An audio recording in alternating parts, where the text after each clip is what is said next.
At Grandma's 80th birthday celebration, she asked me, Aaron, what did you do with the $350,000 I gave you?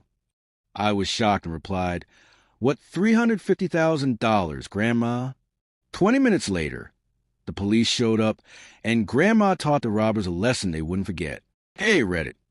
I can still recall the scent of fresh flowers and vanilla cake that filled Grandma's living room that day.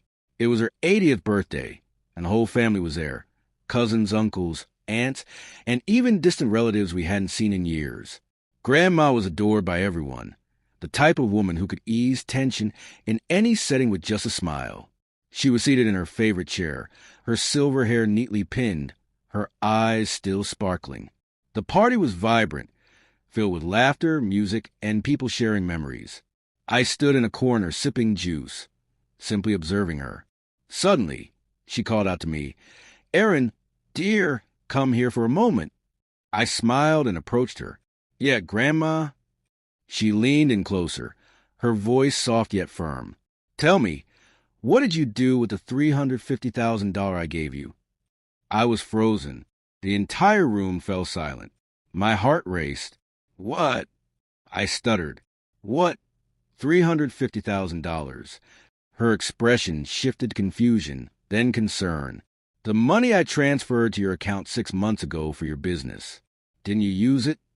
I shook my head, bewildered. Grandma, I never got any money from you. Murmurs spread through the room. My parents exchanged anxious looks.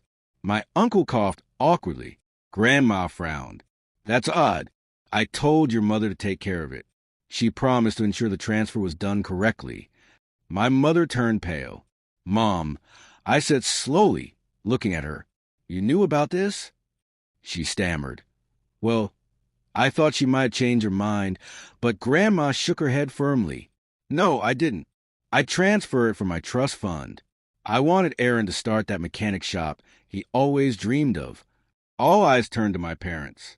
My dad spoke up defensively. Mom, you must be confused. Aaron doesn't even have a business account. I do, I interrupted sharply. I opened one last year. Grandma narrowed her eyes. Then where'd the money go? The room fell completely silent. I quickly pulled out my phone, logged into my account, and checked every deposit. Nothing. No $350,000. Then Grandma turned to my parents.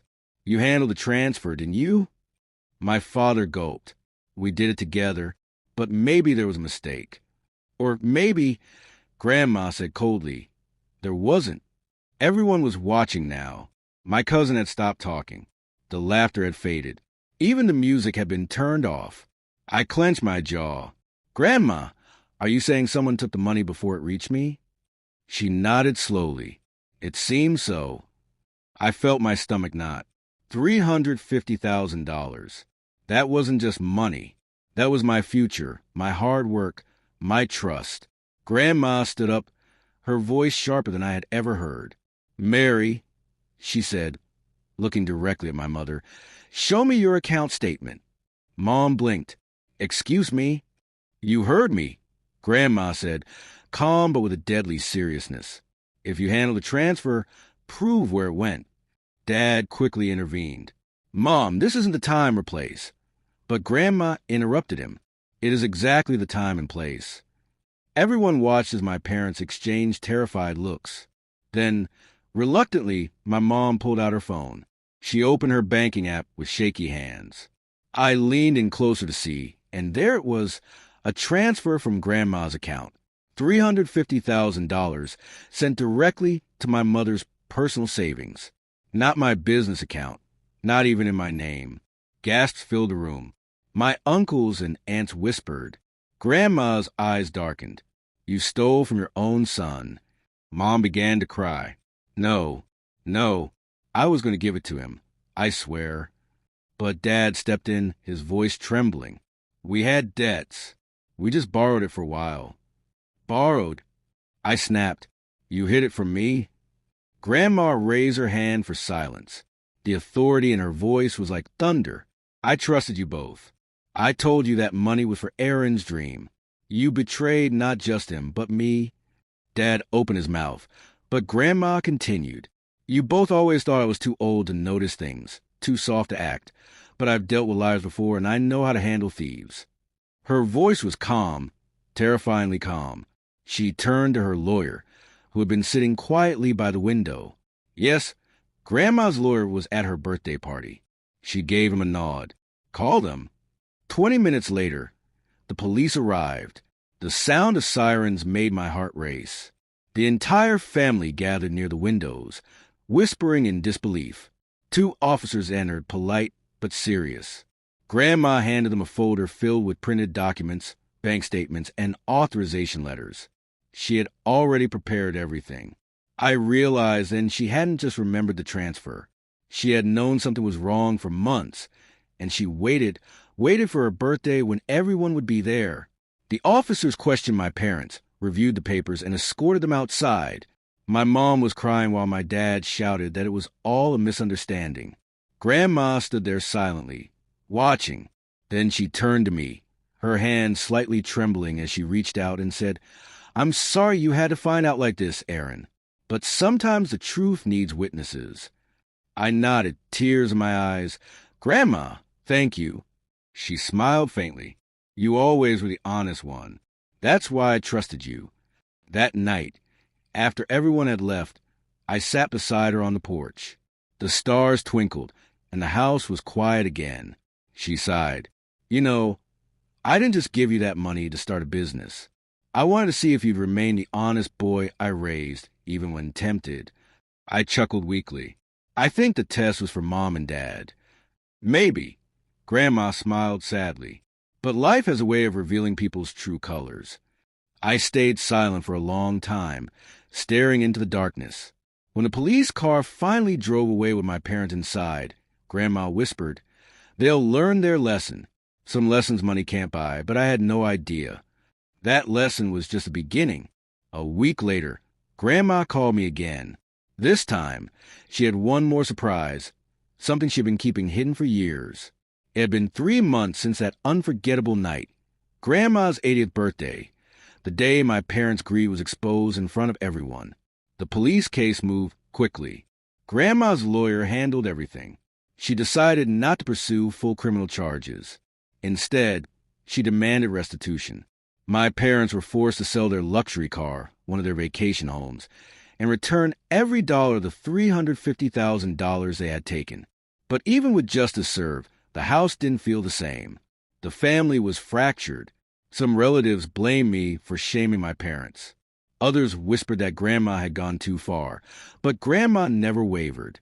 She told me, "Truth never destroys a family, Aaron. Lies do." I started visiting her every Sunday after that. She'd sit on her porch, sipping tea, always wearing that same calm smile.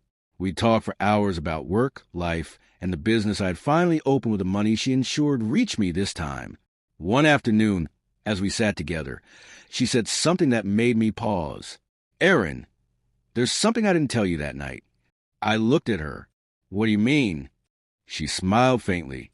"That $350,000 wasn't just money from my savings. It was your inheritance. I wrote into my will a long time ago, but I wanted to give it to you while I was still alive." I blinked. "Inheritance? Grandma? Why me?" Her eyes softened. "Because you remind me of your grandfather." She gazed off into the distance as the rain fell against the porch rail. "He built everything we had from nothing. He worked hard, stayed honest even when people cheated him. But most of all, he believed that character was worth more than money. When he passed, I promised myself I'd find someone in this family who still lived by that." She looked back at me then, smiling, and I did. My throat tightened. "Grandma, I don't know what to say." She chuckled. "Say nothing. Just keep being who you are." Weeks went by, and I focused on the business. It was growing faster than I ever imagined. Customers from all over town came in, saying, "Your grandmother told us about you." That woman was my best marketing team. But then one morning, I received a call from her caregiver. Her voice was trembling. "Aaron, you need to come. Your grandmother collapsed." The world around me blurred. I rushed to the hospital, heart racing, hands shaking. When I arrived, she was lying peacefully in bed, still awake but pale. She smiled weakly when she saw me. "Don't look so scared, dear. I'm just old, not gone yet." I laughed through tears. "You're not allowed to scare me like that." She squeezed my hand. "I have something for you." From her bedside drawer, she pulled out an envelope, old and yellowed, sealed with wax. "Open it when I'm gone," she whispered. "Not before." I nodded, unable to speak. A week later, she passed away peacefully in her sleep. The funeral was quiet and intimate. Most of the family attended, even my parents, who stood silently at the back. No word were exchanged, just tears. After everyone left, I stayed behind. The house felt emptier than ever. I finally sat on her porch holding that sealed envelope. My hands trembled as I opened it. Inside were two items, a letter and a smaller envelope marked for them. I unfolded the letter first. Her handwriting was neat but shaky. "My dear Aaron, if you're reading this, it means I've finally gone to see your grandfather again. Don't be sad. I had a long, beautiful life, and the best gift was watching you grow into a man of integrity. You've already proven your worth. But I have one final test for you: forgiveness." Inside the second envelope is a check for $100,000. Give it to your parents, not because they deserve it, but because you deserve peace. Remember, forgiveness isn't a gift for them. It's freedom for you. Love, Grandma. I stared at the letter for a long time, tears blurring the ink. Forgive them? After everything they'd done? At first, I couldn't even think about it. But as days passed, her words echoed in my mind. Forgiveness isn't for them. It's for you. So, one afternoon, I drove to my parents' house. It was smaller now. They'd lost most of what they owned paying Grandma back. When my mother opened the door, she looked shocked to see me. My father stood silently behind her. I handed her the envelope. "This is from Grandma," I said simply. She hesitated, taking it slowly. "Aaron, we don't deserve this." I nodded. "You're right." But she believed in second chances, and I'm trying to believe in them too. My father's eyes watered. For the first time in years, he said, "We're sorry, son." I smiled faintly. "I know." As I walked back to my car, I felt something lift off my shoulders. Not revenge, not victory, but peace. Later that evening, I sat on Grandma's porch again, the sun setting behind the hills, and I whispered, "You were right, Grandma. Some lessons are worth more than money." She taught me 3 lessons that day. 1, trust is sacred. 2, truth exposes everything. 3, forgiveness is the only way to truly win. So now, whenever someone calls me lucky for inheriting her fortune, I just smile and say, "No, I didn't inherit her money. I inherited her wisdom. She left me wealth in dollars, but richer still in lessons. And that's something no thief can ever steal."